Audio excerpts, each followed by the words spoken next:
joined today by Mark Kelly of the Burnells. Very thrilled to have him talking to us today on the show. Mark, welcome, and please tell us a little bit about yourself.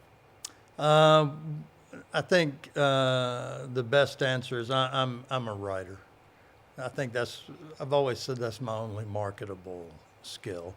And I've never really thought of myself in any other way, and that's led me in some interesting directions. You know, I've worked in politics, I've worked in government, I've been a journalist, I've owned my own newspaper, and now I'm fortunate to be working for Alabama Power Company, and where I continue to have the opportunity to develop whatever skill it is that I have in telling stories. And so now, not only are you a writer in the journalistic sense, but you are a writer of songs. Yes, and that's just another outlet, I think. I've written a couple of books, and both nonfiction, and I've played around with fiction, and I don't know if it's that I lack the discipline, or that I just don't quite have that particular talent, but 30 odd years ago started writing lyrics, and I think that's that's a way of sort of getting at whatever area of the brain it is that wants to tell stories and play around with ideas and images in that way. So, Mark, when did you realize that music was going to be an important part of your life? How'd that manifest itself? Early on, I think. I was fortunate. My dad was a music lover. Both my grandfathers were music lovers. None of them played, but they all loved music. So I grew up hearing it in the car, hearing it at home, and so it took. Mm-hmm. So when did you, pick up your first instrument or join your first band, and what was that like for you? That's an interesting thing. I was in my early 30s before I started singing with a band. I happened to be at a friend's house one night, and there were some people there with guitars, and we started singing, and somebody said, "Hey, you can sing."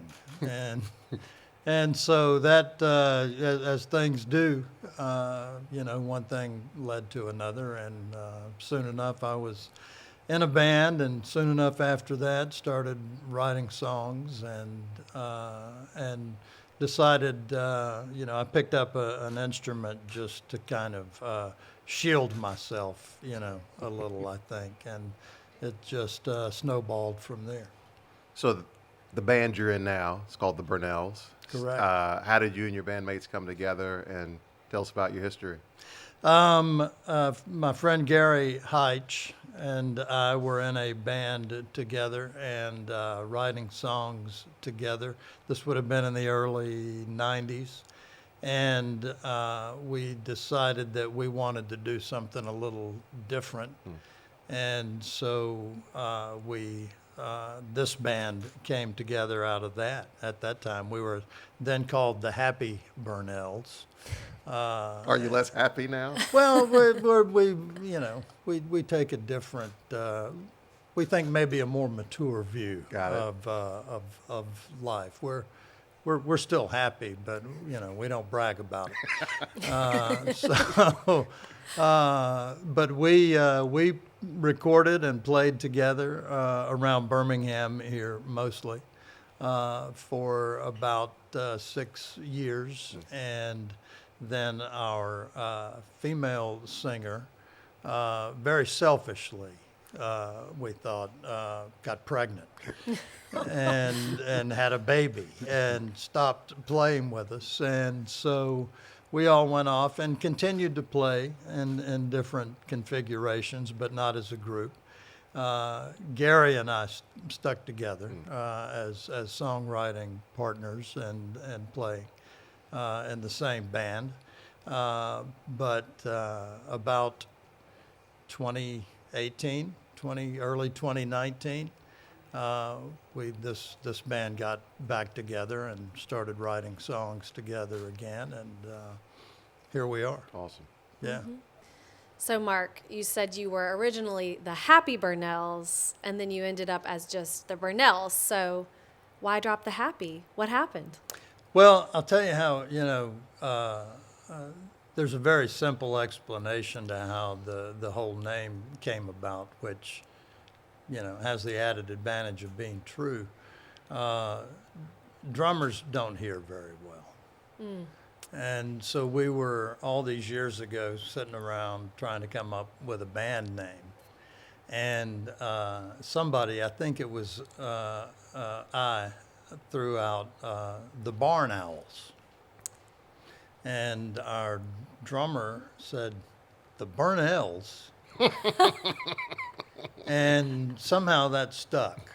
And, yes. And then we said, maybe it needs something else. And there's an old gospel group called the Happy Goodman Family. And Burnells sounds like a family name, right? So somehow we, connected that to the Happy Goodman family and said, how about the Happy Burnells? And thus it was born. Thus it was born. Yeah. So, why'd you drop the Happy?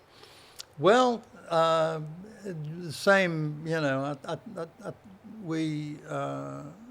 when we all got back together after 15 or so years, clearly we're all older and a little more settled in our respective existences. So it just seemed like the Burnells would fit better. We're still happy. Of course. Good. But maybe with a more tempered view of what happiness actually is. Well, so you said, you wanted to do something different, but I know you must have many varied musical influences in your life.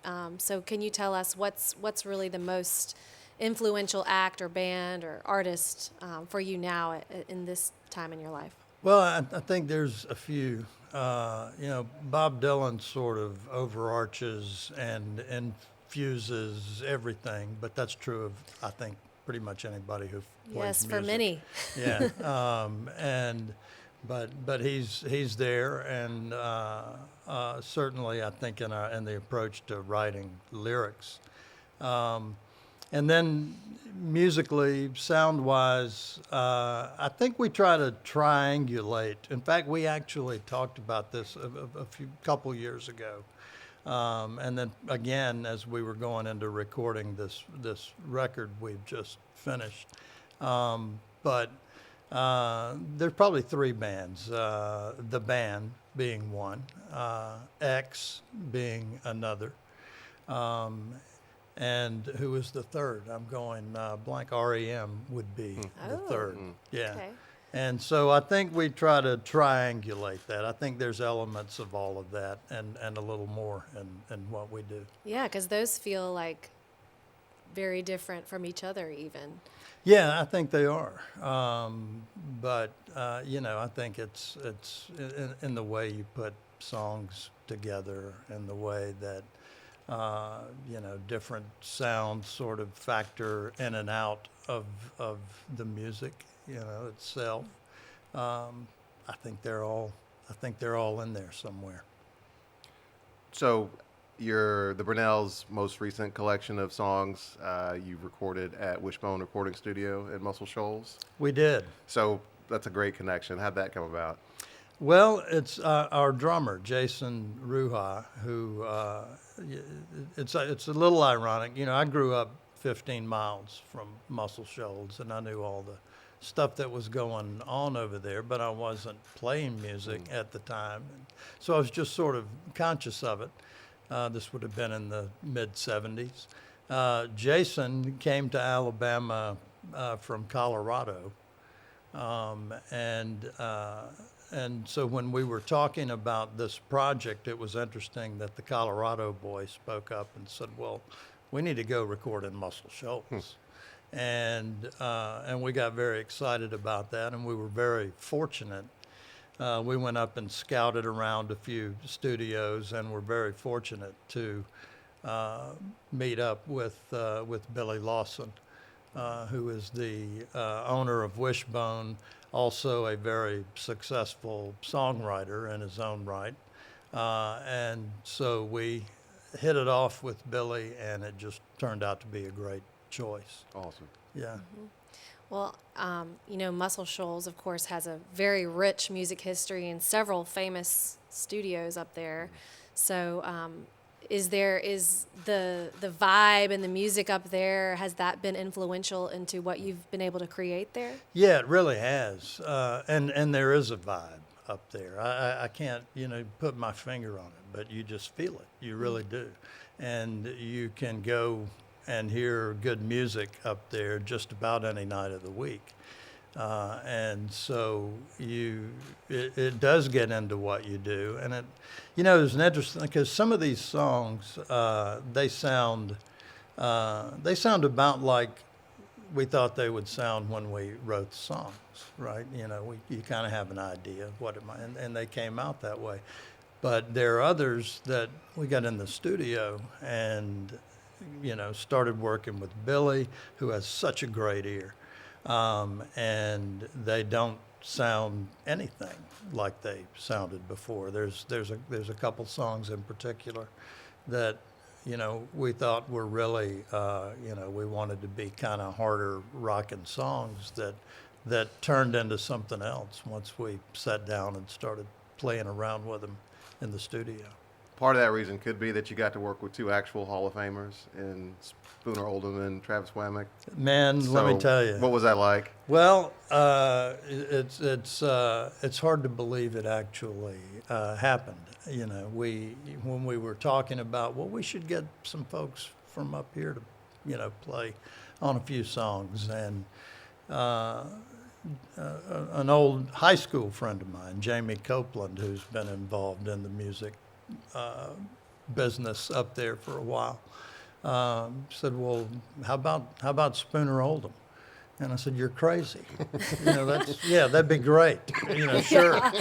But we got Spooner, we got Travis Wammack, and that was kind of the same sort of deal. Like, Travis Wammack, he'd probably play on this with you.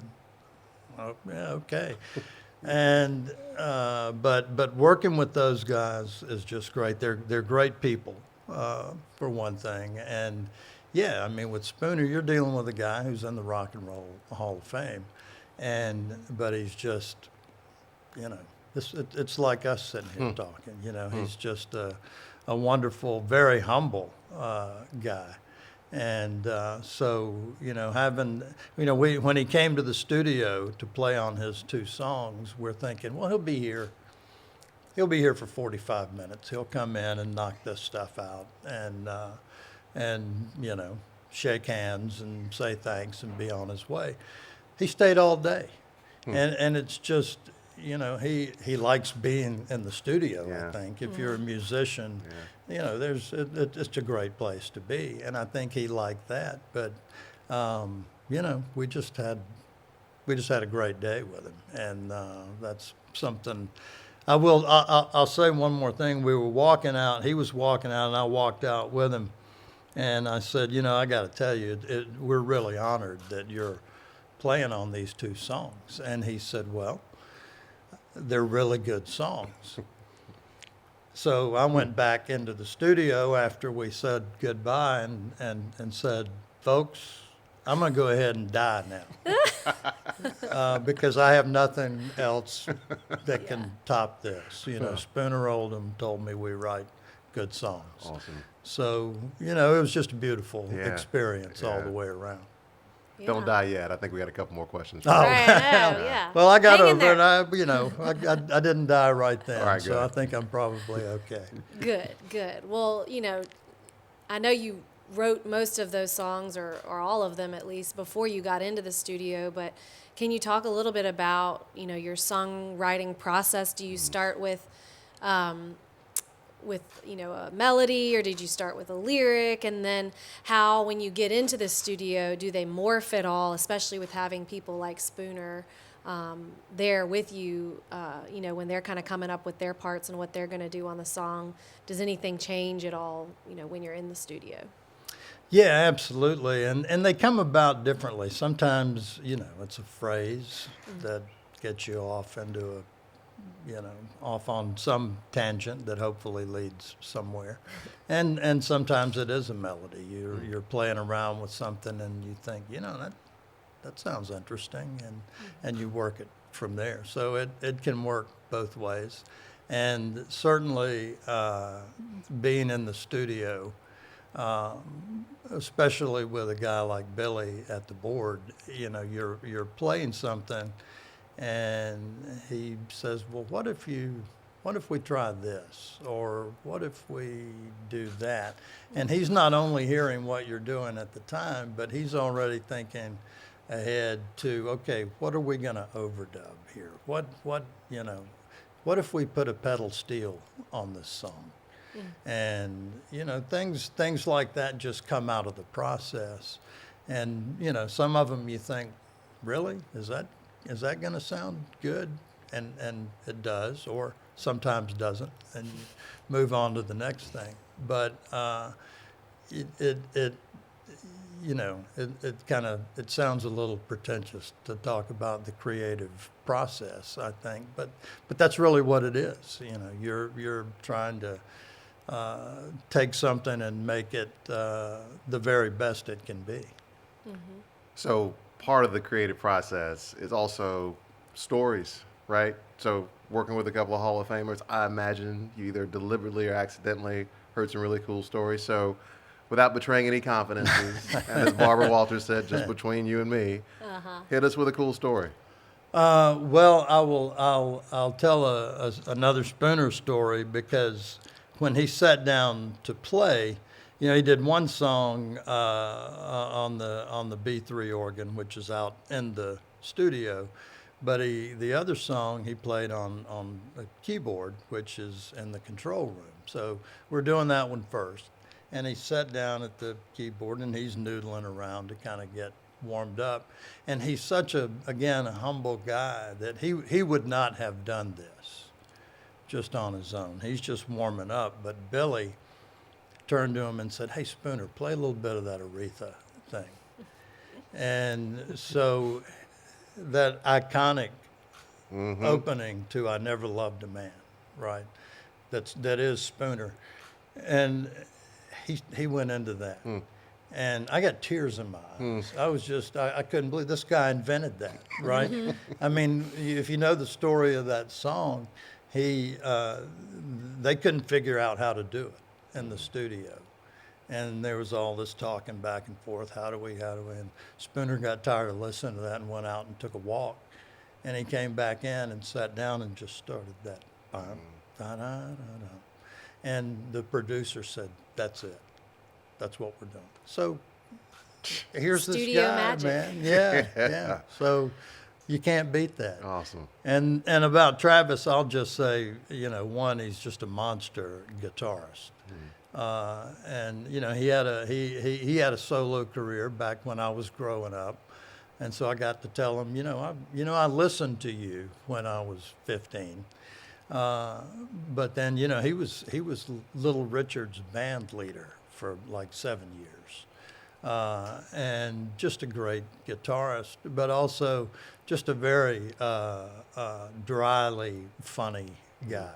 And so and he and Billy are good friends, so Travis would just drop in, from time to time.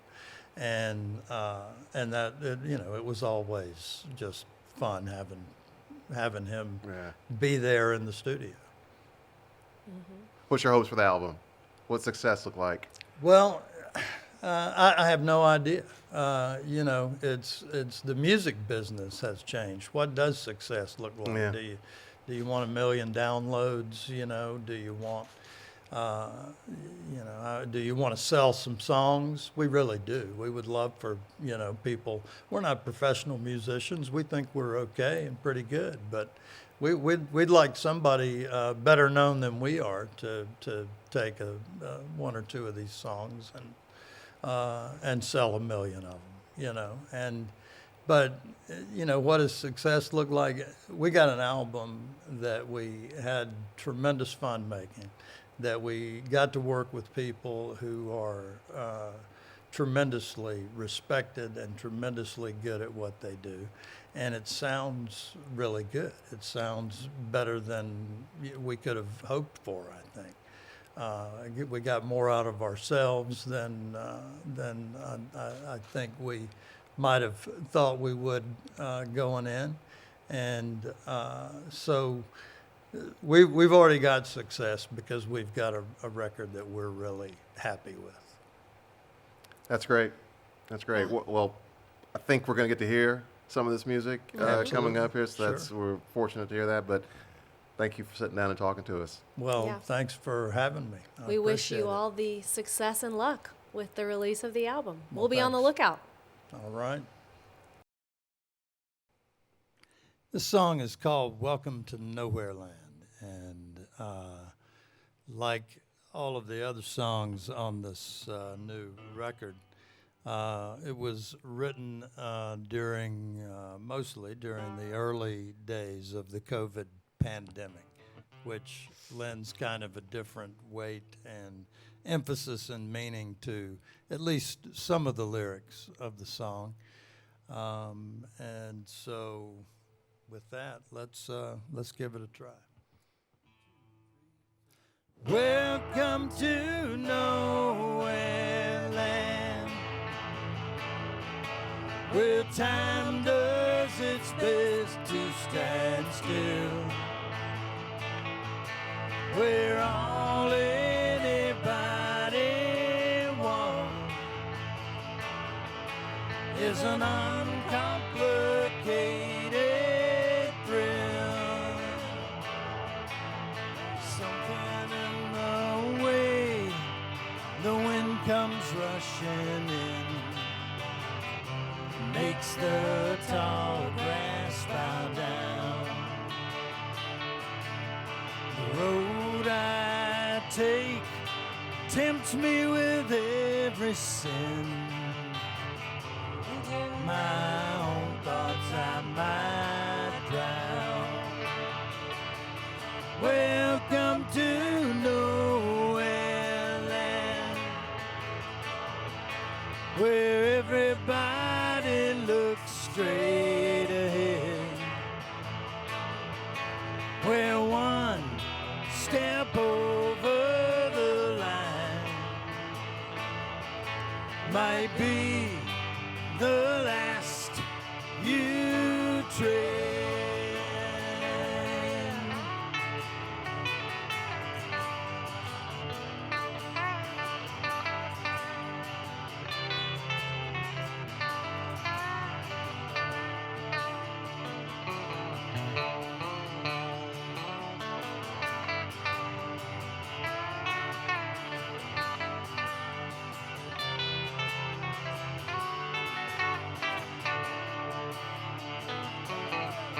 I welcome to Nowhere Land,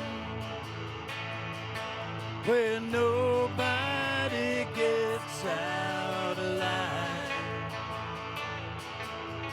Just when you think you're somewhere, you'll find you'll never arrive. Walking in darkness, searching for light, a place where still waters flow, where everybody wants to tell you what's right, but you already know.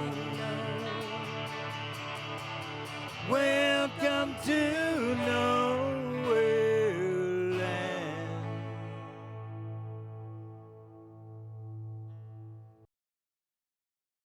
This song is very, I think, directly titled Are You Happy Now?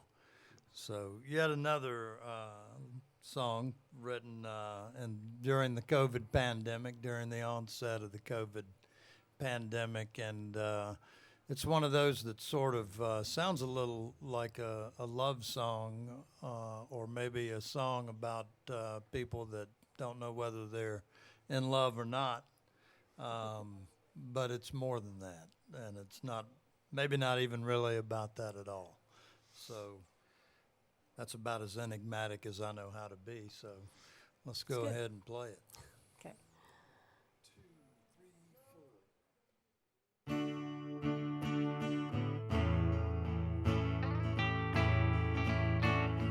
Here in this moment, I've got nothing but time for reflecting on things that I've said and I've done.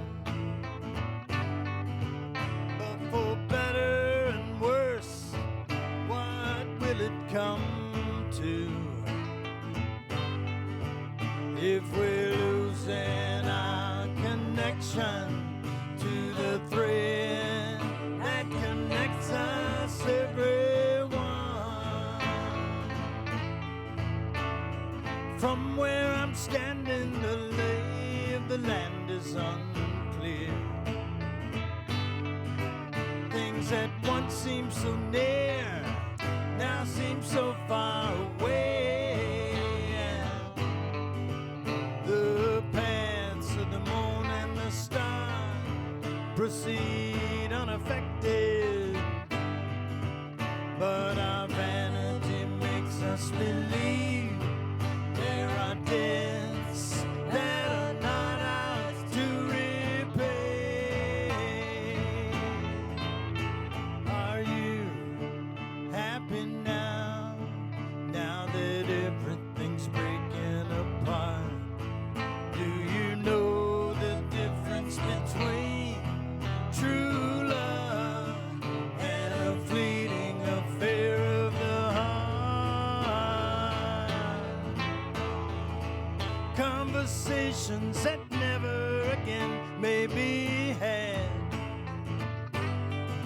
Certain questions and answers that disappear into the blue. Like the writing on the wall can't be mistaken, no.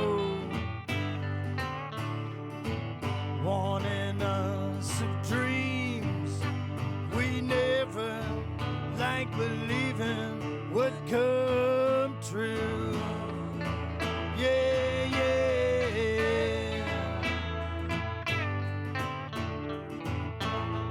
Oh, yeah, yeah, yeah. Oh, yeah. Oh, yeah, yeah. Uh-huh. Oh,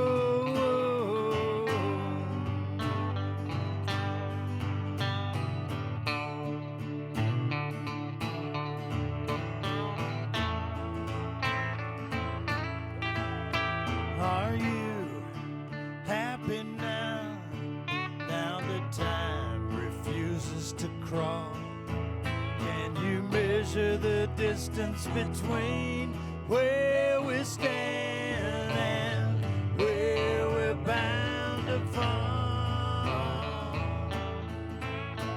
I'm counting the cost of all that I've taken for granted,